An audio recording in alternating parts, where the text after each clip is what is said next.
ஐயோ அம்மா, அப்போ வயசு உங்களுக்கு சின்ன வயசுமா? இப்ப வயசாயிருச்சு.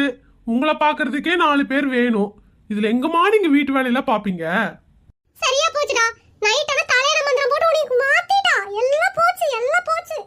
ஐயோ அம்மா, தலையண மந்திரமும் போடல, பெட்ஷீட் மந்திரமும் போடல. அவ வீட்டு வேலை பாக்குறதுக்கு வேணும்லம்மா. பிள்ளைங்களை கூட்டிட்டு போயிட்டானா எனக்கும் கஷ்டமா இருக்கும்.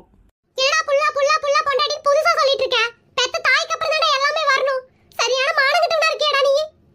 மானம் கெட்டவனா? மானம் மட்டும் கெட்டு போறடா, மரியாதை கெட்டு திரியற. அவளை என்ன ஏதுன்னு கேக்குறதுக்கு வாக்கு இல்ல. என்ன வந்து அமைதியா இருக்க சொல்றியே? ஐயோ அம்மா, அழுகாதீங்க. அவ வரட்டும், அவ எதுக்கு இப்படி பேசணும்னு கேட்கலாம். அதை விட்டுட்டு அப்பா வீட்டுக்குலாம் அனுப்ப சொல்றீங்க. அவ ஜாலியா போய் அவங்க அப்பா வீட்டுல உட்காந்துட்டு இருப்பாமா. நம்ம தான் கஷ்டப்படணுமாக்கும். அதுக்கு பேசாம அவளை வீட்டுல வேலை வாங்கியே பழி தீர்த்துக்குவோம். இது